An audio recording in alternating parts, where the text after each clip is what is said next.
kababayan, press con ho ng PDP laban ang pag-uusapan natin sa video ito. March 11, 2025 ang araw na kinidnap itong si Tatay Digong at dinala sa dahig. Akalain yun mga kababayan, no? Akala natin unity. Yun pala ay unit traidor. Mga kababayan, hindi na ho nakatiis ito nga siya yung dating abogado netong si Tatay Digong, ano, at dati niya nga executive secretary. Ito nga si Salvador Mijaldea at itong si Atty. Delgra. Nagsalita na ho sila, no? At ang ngayon ang tanong ng sambayanan, paano nga ba nagawa ni Marcos na ipakulong ang taong nagbigay sa kanya ng plataporma para manalo? Sa video ito mga kababayan, binulgar ho nito nga si Mijaldea na ang hindi natin inaakala na planadong-planado at minadali talaga ang pagdala kay Tatay Digong sa dahig noong March 11, 2025. At ngayong araw mga kababayan, hindi naman ho sa sineselebrate, kumbaga isang taon na ho mula nang nadala itong si Tatay Digong, no? At hanggang ngayon nakakulong pa rin ho siya doon.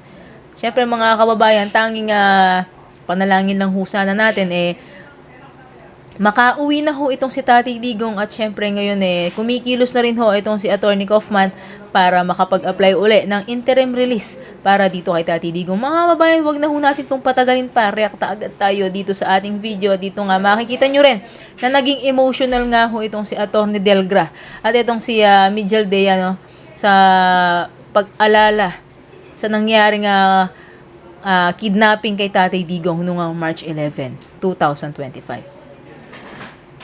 The day when all these things were unfolding in our midst, and especially so na siya yung pinupuntarya ng mga pulis at that time. Attorney Delga, salamat po. In addition to that, they were insisting na basahan na kaagad siya ng kanyang rights, no? The constitutional rights. Ang sabi, I will read to you your rights. Well, I asked them simply, anong rights? Rights sa Pilipinas o rights sa ICC? Ang sagot sa akin, that's beyond my pay grade. Sabi ko, nandyan ang Undersecretary of Justice, nandyan ang Chief State Prosecutor, bakit hindi mo tanungin? Yun ang ating mga yun ang mga natatandaan ko.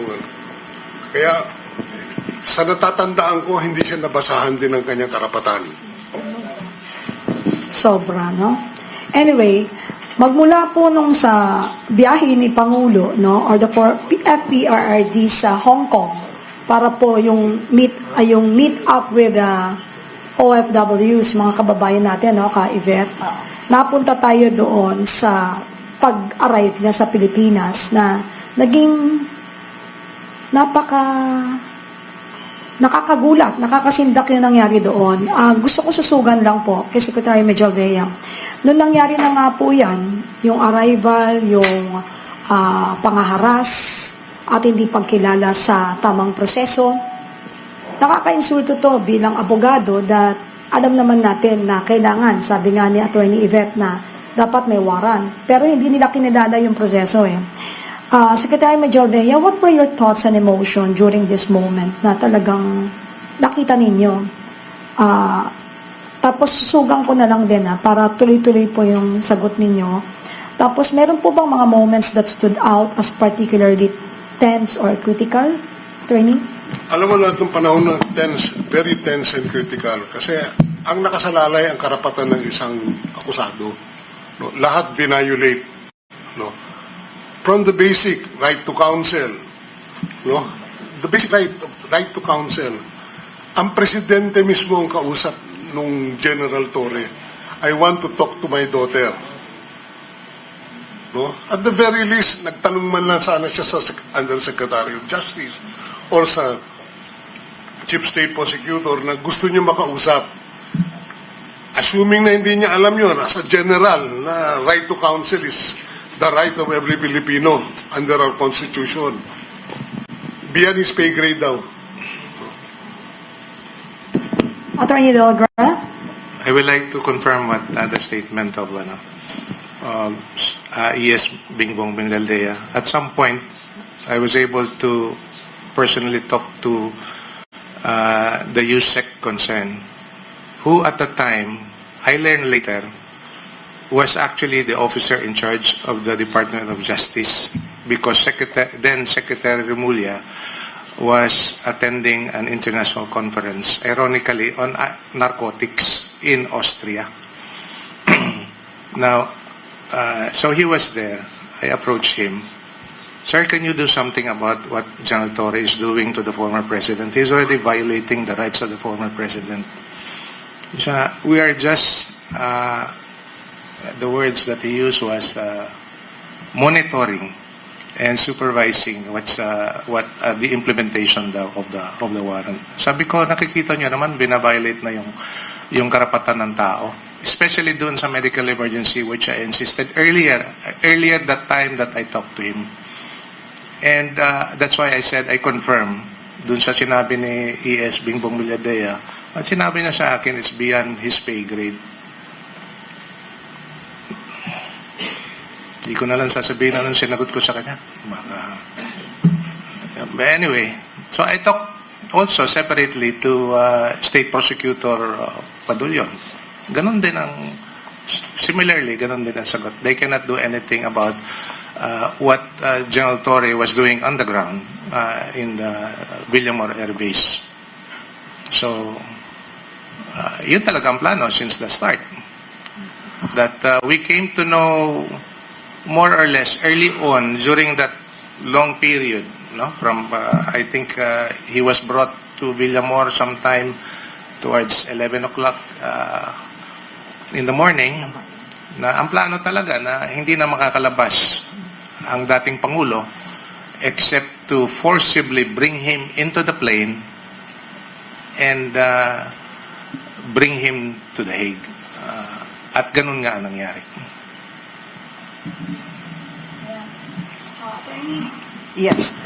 Attorney, Ako, ano natin to, idagdag natin. Kung babalikan natin, no, balikan natin yung mga nangyari nung March 11. Is there anything you would have done differently that day, Attorney? We were expecting actually that if there would be any charges, and we know the basic law, and I think that the Department of Justice know that also, no foreign judgment or order can be applied or applicable or executed for that matter within the Philippines unless you refer it to the local courts. And it's the local court who will decide on the matter. Even on as basic as civil rights like foreign divorce, you cannot execute that here in the Philippines. It has to pass through the court who will affirm this foreign judgment. The same thing also with foreign orders. It will have to be referred to, and that's also in the law, no? Insofar as referral to a competent judicial authority. Obviously, the definition of a competent judicial authority was stretched out too long, too thinly, to say na pwede na rin pala yung, if I got the explanation during the Senate investigation, if I got it correctly, pwede na rin pala mag-determine yung the Department of Justice as the competent judicial authority referred to in the law. So, yun ang malaking problema natin yan. Yes. So, kanina from Hong Kong, tapos pag-arrive ni FPRRD, ngayon naman, pumunta tayo yung sa flight na to The Hague. From Villamor Air Base, the journey continued aboard the plane to The Hague. A moment few outside the entourage could witness. Nakikita po yan ng maraming taong sumubaybay. Ang daming umiiyak dahil alam nila marami pong nasagasaang karapatang pangtao. And kung kaya nilang gawin ito, siguro naisip ng tao na sumisigaw sila, dati nating presidente yan. Kung sa dating presidente nangyari to, nagawa nila to, paano pa kami kaya mga simpleng mamamayang Pilipino? And that's one of the cry na mga Pilipino na bakit nangyari to. So, moving forward, Secretary Medjaldea, what happened during the flight? Kayo po kasi yung kasama. Kitang-kita natin to. How did former President Duterte respond to the situation And what was your role while accompanying him? Kasi kita po namin lahat, kami po na mga talagang sumubaybay dahil nakita namin talaga yung sobrang harassment na nangyari sa inyo. Nakita namin yung itsura ni PRRD na he looks sick but kalmado eh. Ayaw niyang bigyan ng problema yung makakakitang mga Pilipino. Hanggang sa ganong sitwasyon, nakita natin yung pagiging restraint niya. Kasi he is avoiding trouble. If you remember, mga kababayan, mga ka-vloggers, nakita ninyo na noong nagkakaroon sila ng parang palitan ng salita at pagkilala sa tamang proseso at batas, nakita ninyo ang Pangulo kung paano siya mag-deliver ng salita. Sinabi niya, antayin ko ang anak ko. Gusto ko makausap ang anak ko. Huwag kayong ganyan. May masasaktan, tapos narinig pa natin na tanggalin niyo yung bata. May babae dito. Hindi niya inisip yung sarili niya. And that time is so sick. Kitang-kita, pero makita mo yung kalmadong muka. Wala kang makikita. Malamya ang boses, pero kontrolado. Kaya makita mo talaga, last nakita mo nandoon pa rin yung leadership niya. Yung kakaibang leadership kung bakit mahal siya ng mga Pilipino. And now, bigyan natin ng pagkakataong makapagsalita kasi siya po yung kasama eh. Siya po talaga yung saksi sa lahat ng nangyari. Tayo po, sumusubaybay lang tayo kung ano ibabato sa ating information that time kasi news blackout eh. So please, Attorney Major Dea, Sec, please, inform us. Si Attorney Delgra would like to say. Attorney Delgra, please. Dagdag ko lang kasi I was asking if yung 11-minute video that I took inside Villamor was shown earlier. So I'd like to give context to that. Gaano niyo po ba? Pwede pong paki-roll natin. I think, bago po magsalita si Attorney Delgra, can we watch para sa pag-flashback lang natin ng mga nangyayari para mas madali nating susugan. Okay, please pray. That Sir, ano mo to? ayan, that video, Ng kaso dito. I made sure to Sir. take a video of the former president so that we would know Ano mo to? his state of mind at that time. Where was this taken? I did not interrupt him except at some point when he said na ako sa iyo, he thought that it was sedition that he was being charged of. Sabi ko, kidnapping and you will be brought to the nandito naman tayo Hague. sa government So, facility. alam niya yung nangyayari. It's not a problem. Impossible dream. Okay lang ako. Yung ano lang siguro, yung audio lang. You can continue with the Continue with the video pero walang audio para na walk through tayo dyan ni Attorney Delgra. Ng kaso dito. Sir, ako mo sila. Okay. Ito, Dahil nga, may barrier. Pero kung sasama ako sa iyo, huwag ka Pero i-play yung video. Wala lang tunog. so as you can see, I was playing that video so that I would be able to capture in the raw the state of mind of the former president. And as you can see, he was very well made aware of what was happening, except that at some point in that video, akala niya sedition yung isa-charge sa kanya. And I think somebody also said that it's kidnapping and that you'll be brought to the Hague. Ang reaction niya, that's kidnapping. Alam niya rin yung batas niya. At sinabi niya na wala na pong jurisdiction ng ICC. His words, not mine, not E.S. Mildaldea, not Attorney Kaufman. His words, wala na pong jurisdiction ang ICC. So, ibig sabihin, alam niya yung batas niya.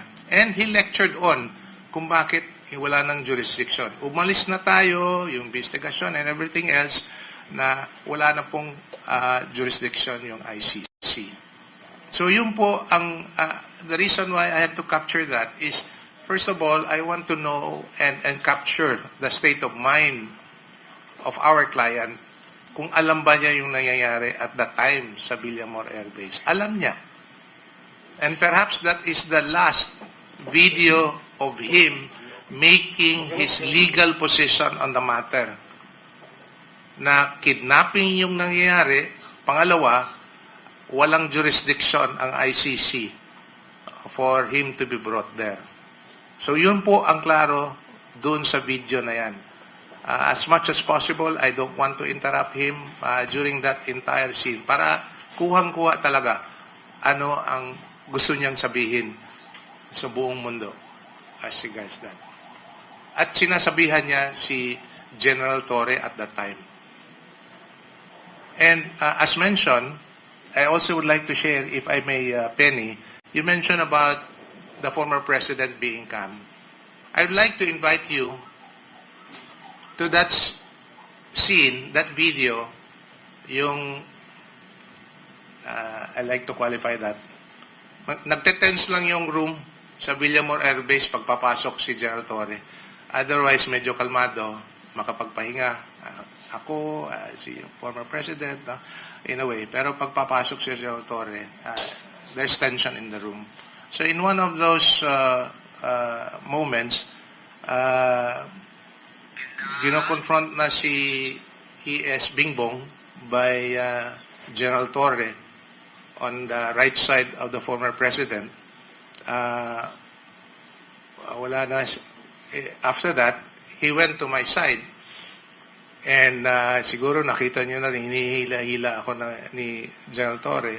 At si Kitty was telling General Torre na wag hilain yung abogado. So basically, that's medyo tensionado at medyo magulo at that time. No? That very short moment. But what I would like to share to you is, you revisit that video. And I will ask you, who was the calmest person in the room?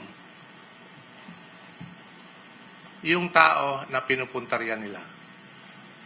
The former president was just looking around what's happening. Never said a word.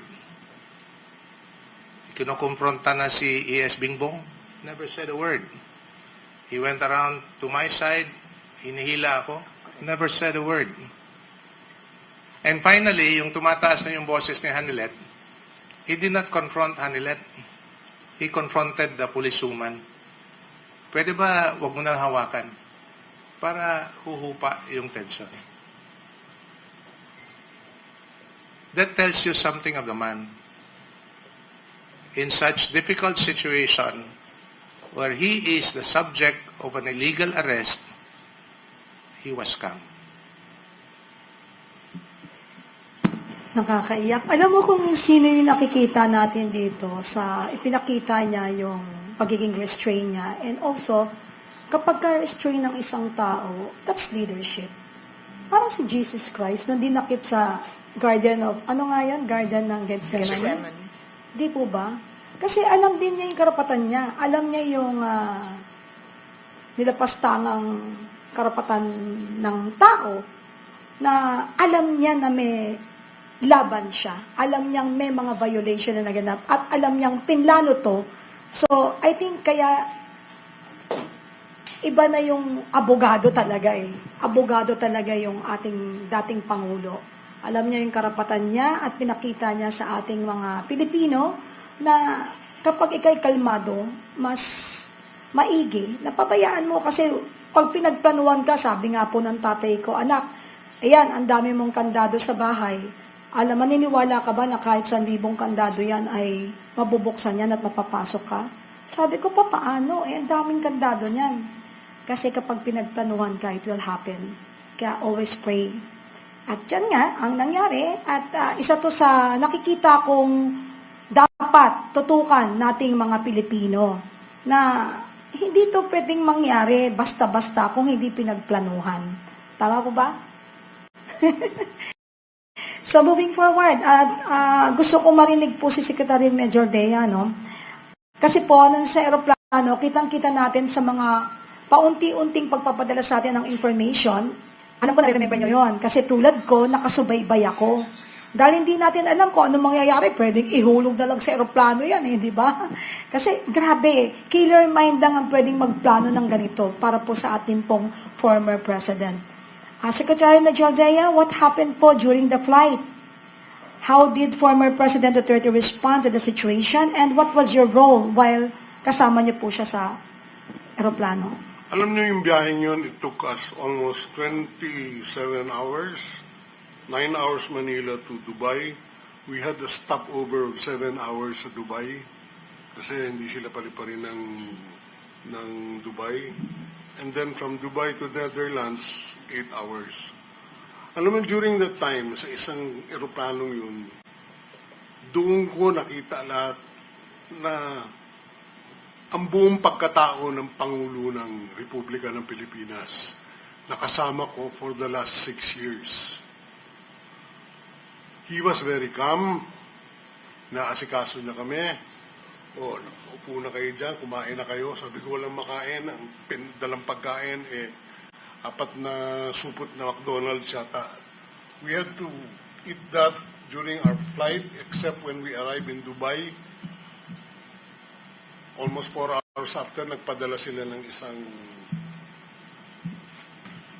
platong kanin na sinabi namin, kainin mo na lang lahat ito kasi gutom na gutom ka. I think yun ang huling kanin na nakain niya.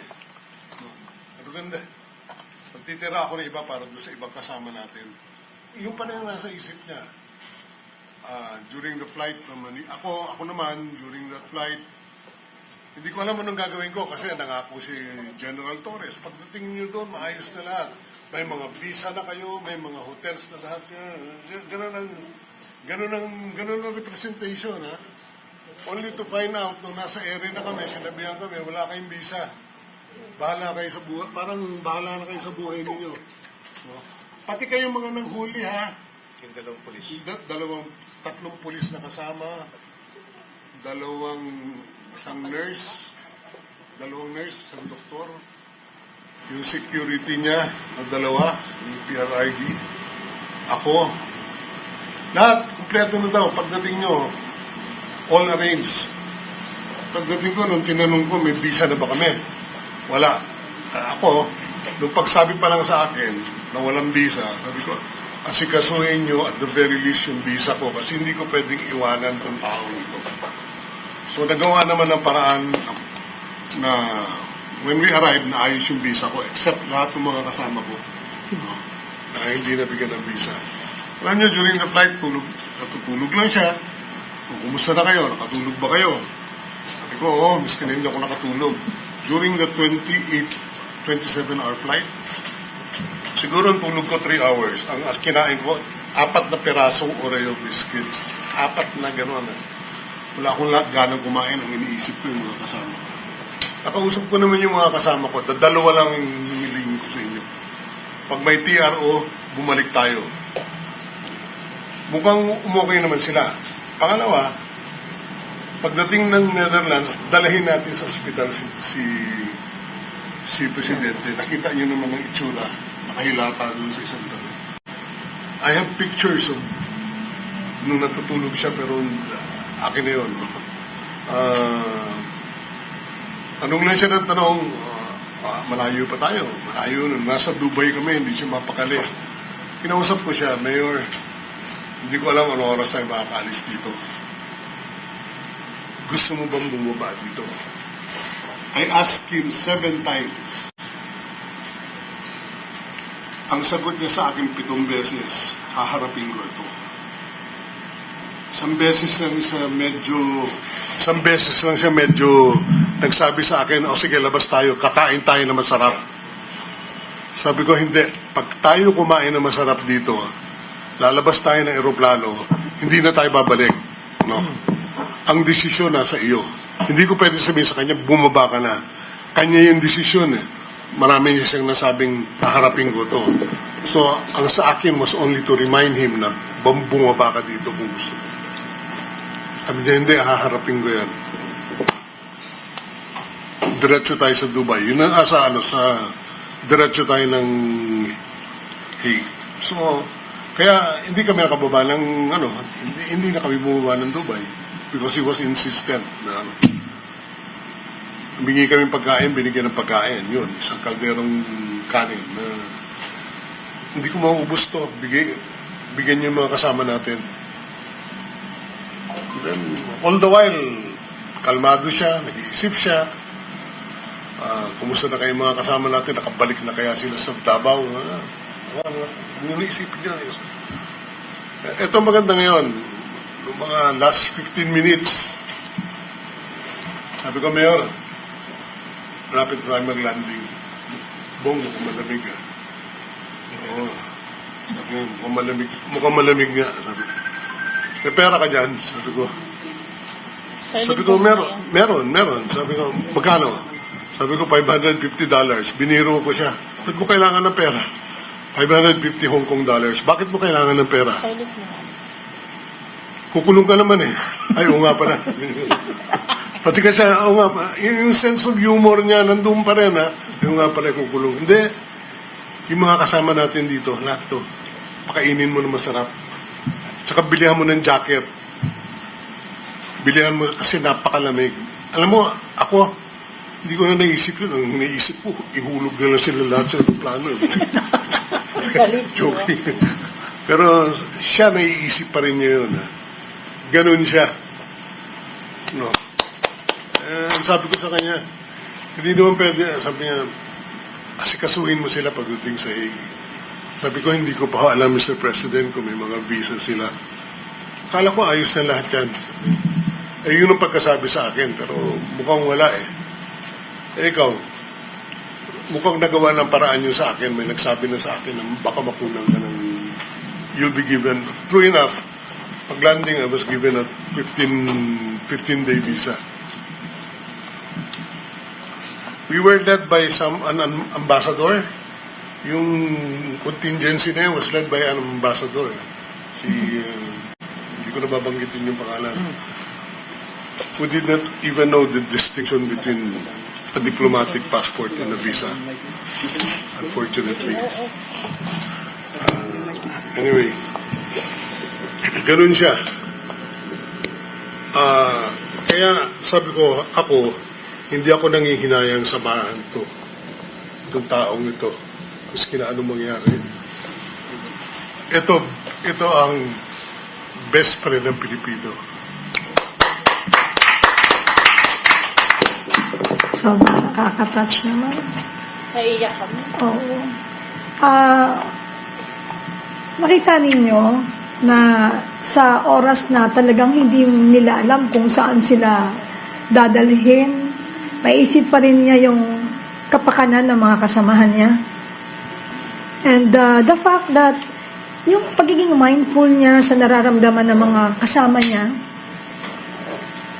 hindi mo mababayaran yan eh. Hindi mo pwedeng tapatan yan. Dahil hindi pansarili lagi yung iniisip niya na hindi niya nga alam kung anong mangyayari sa pupuntahan nila. Kaya talaga palakpakan naman natin ang best friend ng bayan, si Secretary Major Day. At syempre, ang pinaka-BFF natin ay si FPRRD. Nakita ninyo? Kaya nga talagang hindi lang pala sa bayan siya willing to die. Of course, doon din pala sa mga kasama niya. Sobrang lamig, negative, Seth? Nung dumating kami, 1 degree. Ang suit kong jacket, ganito. Ganito. So, Sabi ang daming ko, bilihan mo ng no? jacket, diretso mo sa, lahat yan, bilihan mo ng jacket. Hindi niya inisip na yun ang humuli sa kanya, yun ang mga wala sa kanya. No? Alam mo, Seth, nag-apply kami ng visa. Sobrang nahirapan kami mag-apply ng visa. Siyempre, when you talk about visa, may mga supporting documents. Dapat pala magpa-kidnap na lang tayo para makapunta kagad tayo sa Sinabi Europe. No? Hindi na tayo magbabayad ng application ng visa, tapos makakapunta pa tayo doon. Ihahatid pa tayo nang hindi tayo magbabayad ng eroplano. Di po ba? Tapos naging mindful din po si Presidente or si Tatay nang sabi niya, hindi ka na kasi may nag-aantay pa ata, may gagamit pa ng eroplano. Hindi niya alam yung eroplano yun is FYI para sa mga kababayan natin. Hindi po to eroplano hindi po to eroplano ng mga namamasyal or mga gusto makarating sa Hague. Private plane po ito. Kung kanino ito, hindi natin alam. Baka mamaya, mas alam ninyo kaysa sa akin. Di po ba? Kaya wag tayo magbulag-bulagan sa katotohanan at maging bingi sa mga naririnig natin. Totoo man o hindi, i-balance nyo. Or tingnan ninyo kung ano yung totoo. At kung hindi niya makuha yung totoo, wala pong bayad magtanong. Nung binababa siya sa hagdanan, sa aeroplano, tinanong ko, kaya mo? Kaya ko bang?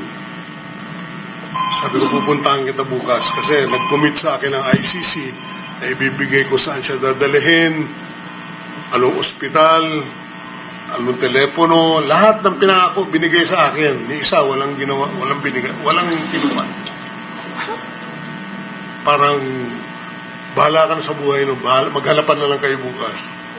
Which, yun na nga nangyari. Wala kaming ginawa buong araw kinabukasan kundi hanapin siya. If I, dagdag ko lang kasi hindi wala ako doon, kinuwento lang ni ES Bingbong sa akin. So siguro siya na magsabi. But just to give context for us to remind ES Bingbong what actually happened. Dumating sila Wednesday. The first hearing was set Friday. Kaya nung the whole day following, which is Thursday, as mentioned by ES Bingbong, they were promised about that they would be told about where the whereabouts of the former president. But apparently, they were not told. That's why the whole day of Thursday, We were looking for him. naglibot sila kung saan pupunta. Pumunta sila sa detention, pumunta sila sa hospital, Lahat ng and hospital. perhaps si ES Bingbong can narrate further about what they did on Thursday. The following day, what we did the whole day was to look for him sa mga kulungan, sa mga ospital, pinasyal namin, pinunta namin, wala kaming, lahat sinasabi, wala siya. Nasabihan na lang kami, I was informed at around 8 in the evening na you can see him the following day, tomorrow, at 9 o'clock in the morning, and then at 2 o'clock, meron kayong hearing sa ICC, meron siyang hearing. So, imagine yung worry na hinaharap mo na may hearing bukas. Sino nga harap? No? May abogado siya. Asan yung abogado? Unfortunately, hindi available yung abogado. But following day, I went to see him sa kulungan.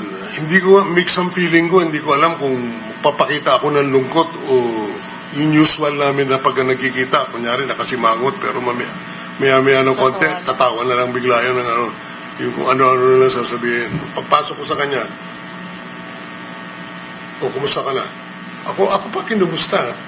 Sabi ko, mabuti ikaw, kumusta ka na? Okay lang. Kumain ka na. Ayoko ng pagkain, Bong. Hindi ko makain to. Sabi ko sa kanya, may tatanungin lang ako 3 bagay sa'yo. Nabigyan ka ba ng bagong waran? Wala. Nag-serve ba ng bagong complaint sa iyo? Wala. May pinirmahan ka dito magmula nung dumating ka? Wala. Sige, pwede na tayo mag-usap. Kumain ka muna.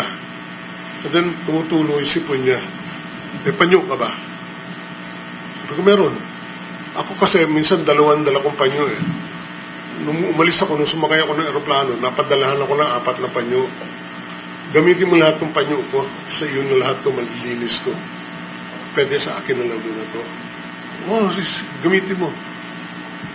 Then, kumain ka muna. Ayoko ng pagkain mo, ayoko ng cheese. Walang lasa lahat eh. Anong kinain mo mula nung dumating ka? Wala. Pwede ba inumin mo itong gatas? May gatas na gano'ng kalaki. Non-fat niya. Inubos niya. Sabi niya, masarap pala to. Sabi ko, ubusin mo yan. Kailangan mo ng ano. Kailangan mo ng pampalakas.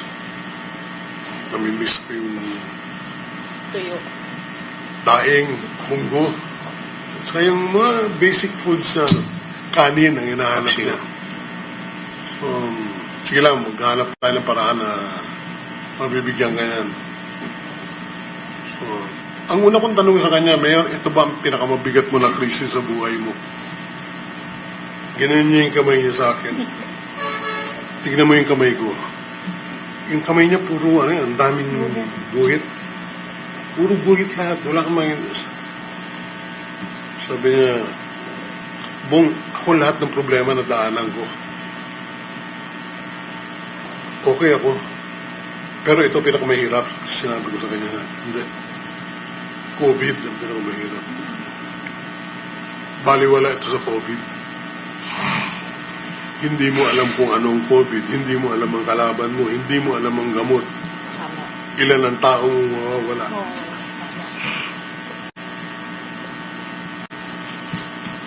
Kapeni, susugan ko lang. Nabanggit ni E.S. Medjaldea pagdating nila dun sa The Hague, sinabi niya na wala silang kaalam-alam kung saan dadalhin si dating Pangulong Duterte. Hindi nila alam kung ano yung isang ospital, ano yung contact details. Tama po ba, E.S.? No? Ang Now, pinangako sa akin na na ICC, lahat. Opo. bibigay lahat. Pero Ibibigay lahat. walang binigay. bakit ho ito importante? Dahil sa ilalim ng ating saligang batas, yung ginawa kay Presidente ay violation yon ng kanyang karapatang pantao, no? Clear Because violation. he was held incommunicado. He was held incommunicado. Ano ho ba ang meaning nito sa ating saligang batas? Sabi dito, incommunicado, holding a person incommunicado is denying them access to family, counsel, or the outside world during detention, which is in violation of our Constitution.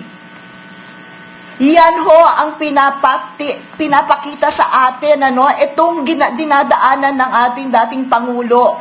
Binubuklat niya ang inyong mga mata sa karapatan ng isang Pilipino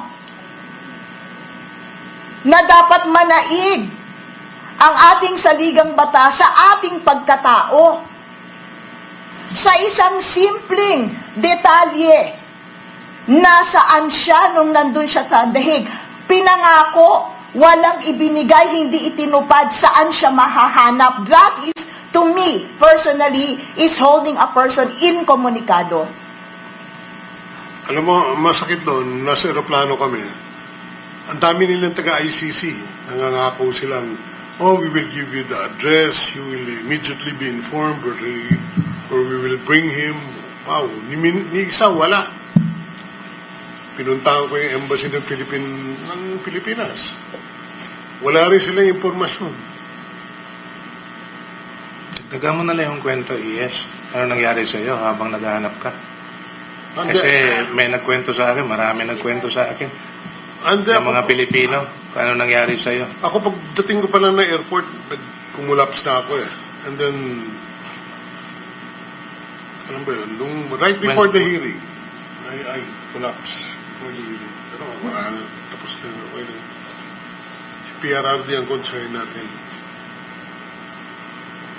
Maniniwala ba kayo, isang kasama namin sa aeroplano, sabi niya, sir, asawa ko sir, nasa telepono. Inuhuli o minumura ako hanggang ngayon. Pagdating namin sa Hague, sir, ang asawa ko hindi pa ako tinitigilan. Mali daw ito ginagawa ko. Yan ang sinasabi. Mali daw itong ginagawa ko. Sir, hindi. Trabaho lang niya. Trabaho mo yan. Nakakalungkot, kasi yung nangyari po sa atin pong dating Pangulo, si FPRRD, sa totoo lang, huwag tayo, di ba kidnapping yon? Malinaw na kidnapping yon. So, kapag once na nagplano ka ng parang pagkuha sa isang tao, tapos hindi mo nilagay sa tamang proseso, marami kang violation na ginawa. Ano ba ang gusto nila talagang mangyari? Ba't nila ginagawa to? Tapos may mga sinasabing may mga taong sasalubong, bibigyan sila ng mga abogado, bla bla bla, from ICC. Sa totoo lang yung pagdakip pa lang nila kay dating Pangulong PRRD sa atin pong bansa, is hindi na po magiging maganda yung kasunod nun. Dahil kung pwede lang patayin siya sa spot mismo kung kailan siya nakuha. Yun po talaga yung parang nakikita nating plano eh. Walang magandang plano dito. Dahil hindi matatapos ng tama ang isang bagay na hindi tama ang pasimula. Yung palang violation nila sa karapatan ni PRRD, dun palang maling-mali na. Harassment, tapos may na masyadong nagpabibo, nagpa-Jollibee, nagpa-bida-bida. May dadagdag pa ako. Sige pa. Hindi pa sila tapos Pumunta lang kaming anim sa sa Hague Opo. para to observe the proceedings. No? Kung ano-ano na pinagsasabi. Dito kami dapat doon, may violation kami. Pati kayong right to counsel, binabiolate nila sa bayan natin. Napaka-basic right. Yung nagpuprotekta ng human rights ang nagbabiolate ngayon. Tayo pa may kasalanan. Kaysa binisita namin, kaysa pinasila namin para to give some moral support. And yet, pinapa-explain pa yung abogado ngayon kung bakit kami nandoon. Aba, yan ang hustisya na gusto ng kapwa Pilipino gawin sa atin. Malaking bagay rin po yun nangyari, Secretary, kasi kaso nga lang, ang nagdurusa ay si dating Pangulo. Pero parang hindi niya ininda to kasi marami po tayo natuklasan.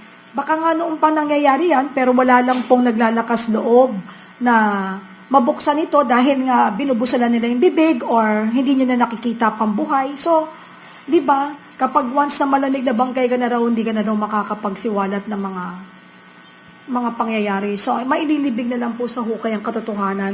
And nagkaroon tayo ng isang FPRRD na talagang willing to die for our country. And that's the reason why talagang lahat nalalaman na ng mga Pilipino. At nakikita ko po yung pinakamalinaw na mangyayari pa dito kung lahat po tayo ay susuporta, tututok, at hindi po tayo mababayaran ng mali-malitang salapi.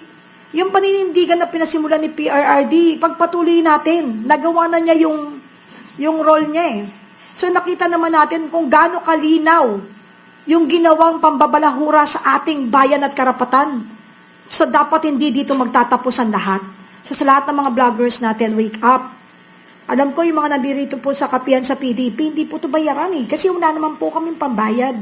So, sa mga mangilad-ngilad na dati namin mga kasama na nandoon kung saan man, please, kung kailangan nyo ng pera, get it. But, wag nyong ibenta ang kaluluwa ninyo kay Satanas para talagang mang-api ng kapwa nating Pilipino at mawala yung karapatang pantao na dapat nating pag-ingatan. Secretary Major Dea, kanina po kasi nabanggit po ninyo na dumating po kayo doon na wala po lahat ng pinangako nila, yung mga legal team, yung mga wala po bang sumalubong dahil alam naman po natin na napakalamig ng panahon na dadatnan doon. Alam niyo, napakaraming tao doon sa labas ng airport. Yes. Ang sumalubong. Ako hindi ko na nakita kasi sa ambulansya din ako inilabas Pero punong-puno ang airport ng Schiphol at saka sa Rotterdam. Inaabangan siya. Sa kulungan, may tao din doon na nakaabang sa kanya. Maniniwala ba kayo na ako, I was confined for almost... During my stay, I stayed there around mga 3 months yata. Araw-araw may nurse na pumupunta sa akin. Umaga hapon, tinicheck yung... Voluntary lahat yung punta. Kung pwede lang nilang gawin kay PRRD yung gagawin nila. That's how they cared for him. Filipina yon ES. Yung sabi nyo nag-check sa inyo po. Mga Pilipino. Mga Filipino. Pilipino. Alam mo nung birthday niya, nung March 28, may nasabi dito, mga 600, 700 lang ng tao sa field, sa park. Pag nakita ninyo, tsura lang ng Luneta Park sa amin ng Pilipino. Coming from different parts of Europe, you will be surprised.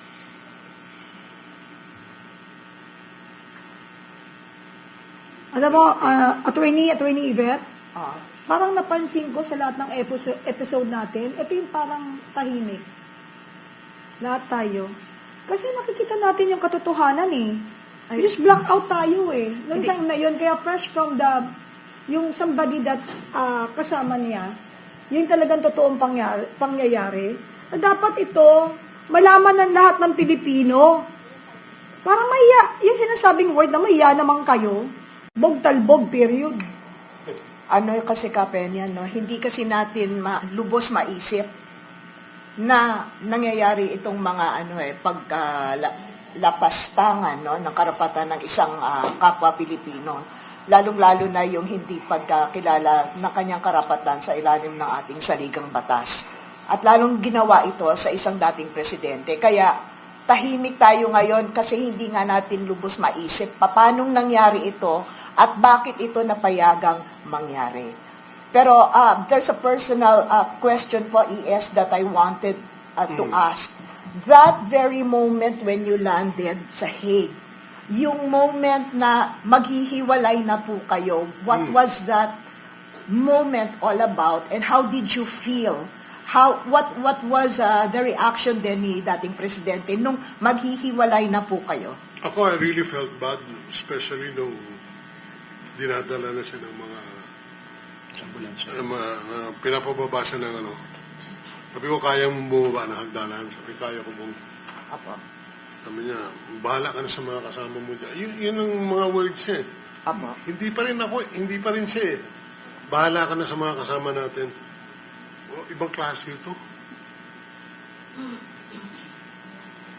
What was told to him by those who met him at the airport? Etong mga Dutch nationals. Were you within hearing Alam mo, distance? narinig, ako nga nung nasa ospital ako, inooperahan ako, sinabihan ako ng doktor, your leader does not deserve to be here. Nag-uusap kami kinakapitan niya ako ng pacemaker. So, Attorney Yvette, Yes po. bago pala lumabas yung statement na nagtatalo-talo at nagbabalitaktakan sila from DOJ to Congress and sa Senate, meron tayong isang salita na tumatak sa isip natin na bend the law. So, Yun na nga. bago pala sumambulat pa yung bending the law na parang sinaksak nila sa isipan ng mga Pilipino, doon pa lang pala sa pag-kidnap kay FPRRD at pagdala sa dahig.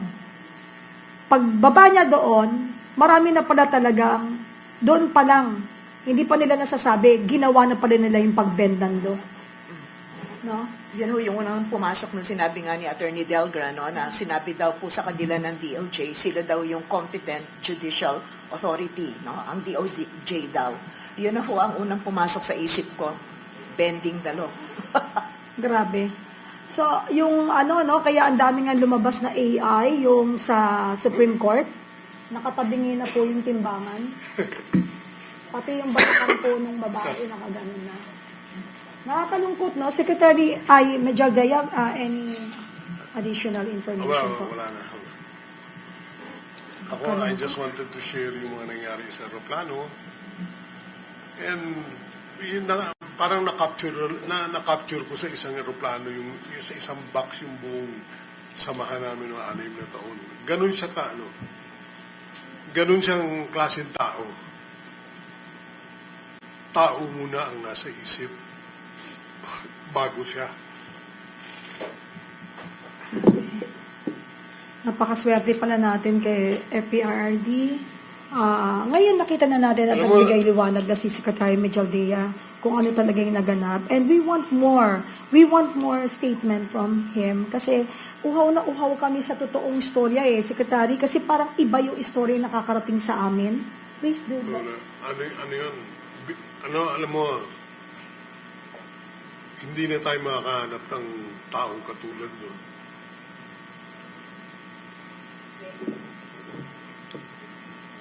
Kind of confirming the waiver that he signed when he said, I just want to be remembered as a servant of the people. When I saw that, I was not surprised.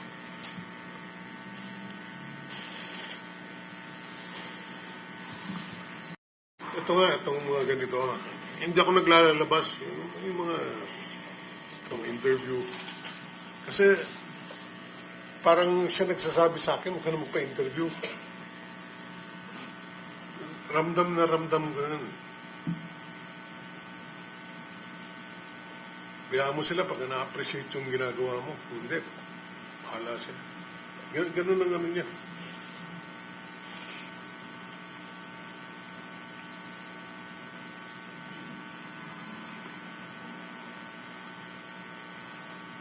Attorney Delgra, nakita ninyo na kung mapapansin ninyo, lahat po kami dito. Maingay po kami sa set ng kapihan sa PDP, pero hindi namin magawa ngayon dahil parang kami, nadaya rin kami sa mga narinig namin, mga statement from sa iba't ibang mga kinatawan ng gobyerno na akala mo wala silang kinalaman, parang walang jurisdiction, dapat ang ibang bayan, pero ang parang pinakikita nila sa atin itong lahat at sinasaksak nila sa isipan at pagkilala ng ating mga kababayan is parang that time daw po, nung time na nakaupo pa si PRRD, hindi pa naman po daw natatapos doon. Kaya meron pa rin po sila, saklaw pa rin po nila yung mga reklamo kay PRRD. Gusto ko pong babigyan sana natin ng liwanag yun. Na, totoo po ba yun na kahit nung nakaupo siya, hindi pa po tayo nakakawala doon sa pagkilala sa ICC. Then, bago siya nakalabas, doon po tayo nawala sa kanilang mga kamay. So, wala silang karapatan sa atin para pakialaman nila yung ating batas. So, ano po ba yung totoo doon, Attorney Delgra? Opinion ko lang ito, ano? Actually, insofar as yung mga...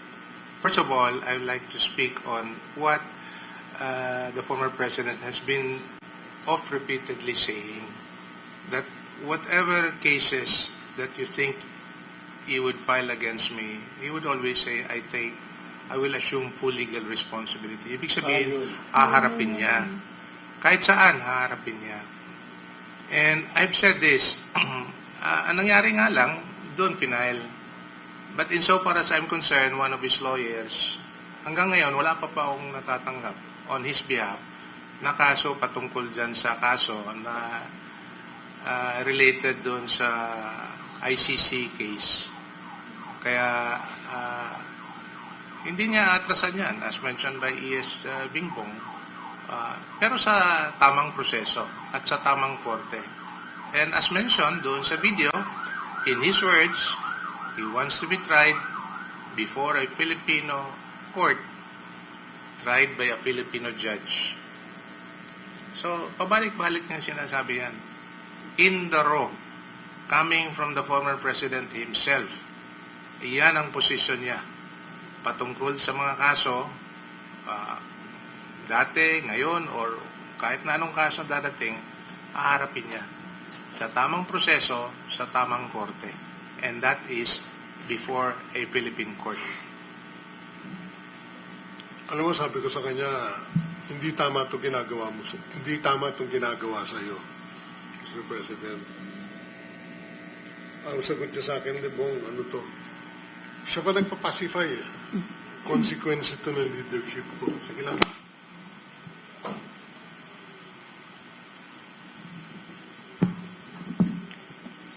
Alam mo yung, maikwento ko lang. Apa.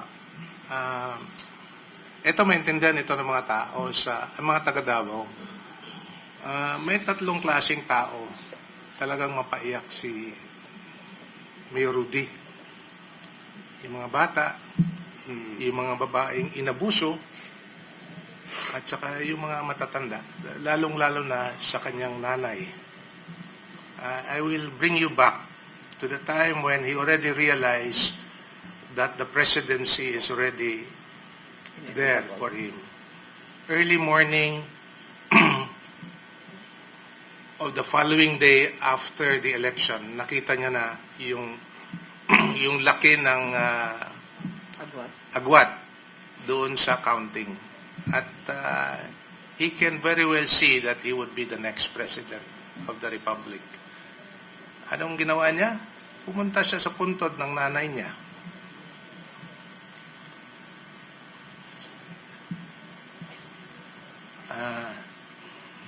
Nagdasal sa puntod ng papa niya at sa nanay niya. Nagdasal at sinabi, tabangi ko, ma. Tulungan mo ako, ma. Ito ka.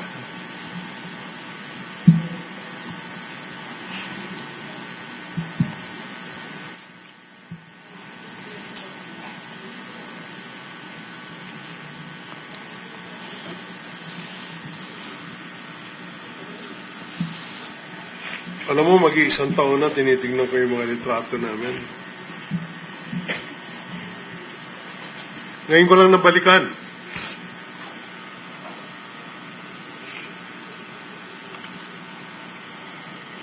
nakasmile pa rin siya.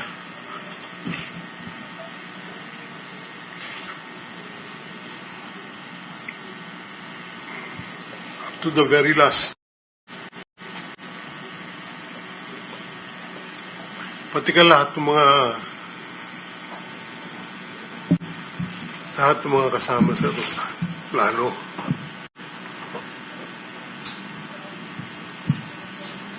Halos nag-iiyakan.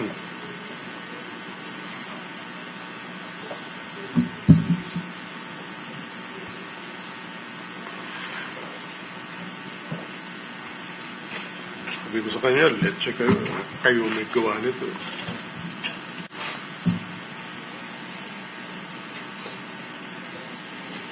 Huwag nyo na isama yung leche kayo. Ano ba? Nagpapatawa lang po si Sir. His last supper in Villamor Airbase. Ito po, simpleng hapunan before he was brought to the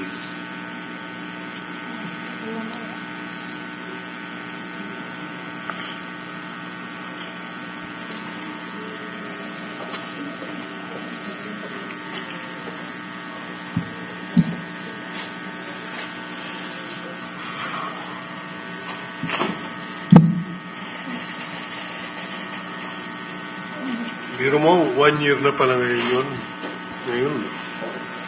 Ngayon ang first year. No? Wow.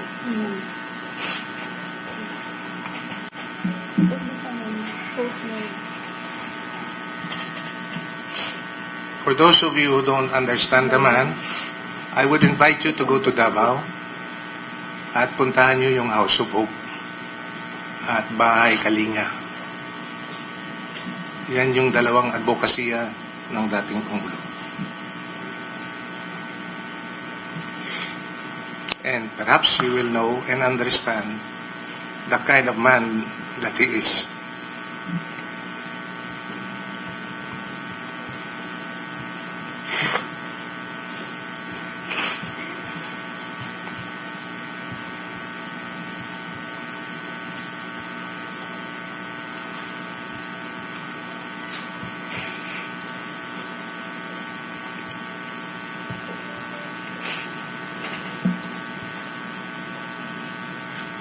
Nung hearing pala, before the hearing, nag-usap kami sa ano. Binasa ko sa kanya, ito ang sasabihin ko.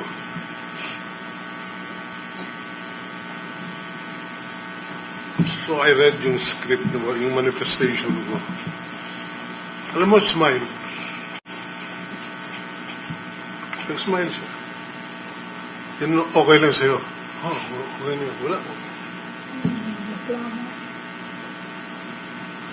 Sabi ko nga sa kanya, pasensya ka sa English ko minsan. Hindi, okay lang yan. Attorney Yvette? Is I guess I'm sorry I cannot help but be emotional, kasi outside of the context of law is the human side of all of what's happening right now. PRRD was a complex person, but he is such a human being puno ng malasakit. Ang nakikita lang kasi ng taong bayan, yung tapang. Yung malasakit, ino-overshadow. But it is this character of him that endears him sa masa. Taong bayan, masyado lang, overused. But yung malasakit dun sa mga kulang sa buhay. And I guess that's the reason why he's wanted very much to stay with PDP. Ang motto ho ng PDP is Pilipinas dapat sa Pilipino. Yun ang sinasabi niya, gusto kong litisin ako ng kapwa ko Pilipino kasi kung may pananagutan ako, dito ako mananagot sa aking mga kababayan at hindi ko yan tatakasan. Subalit, nung sinabi niya na ginampanan niya yung kanyang trabaho bilang Pangulo, hindi ho natin makakaila na nandun pa rin yung malambot na puso niya, no, para sa ating mga kababayan. Kaya sa aming maaabot na 3 abogado, pinapaintindi namin sa inyo labas sa aming mga emosyon. Ano ba ang nakikita naming karapat-dapat na mga pananagutan sa batas sa paglalapastangan ng kanyang karapatang pantao. Naway itong episode ho, no, ng kapihan mamulat sa inyong mga mata na sa labanan ito, sa labas ng emosyon, kailangan po talaga manaig ang batas. Kasi kung hindi ho, magkakaroon na tayo ng anarkiya. And I think this is what the President wants us to do. Intindihin ang batas kahit kailangan niyang magsakripisyo na malayo sa kanyang pamilya, malayo sa kanyang mga kababayan, malayo sa kanyang bansa. If this is the ultimate sacrifice para mamulat ang ating mata, I guess wala na tayong ibang mahihiling sa isang kapwa Pilipino kung hindi pasalamatan siya sa kanyang ginagawa matapos ang isang taon na nagdaan. At patuloy niyang gagawin para lang mulat tayo sa ating mga karapatan.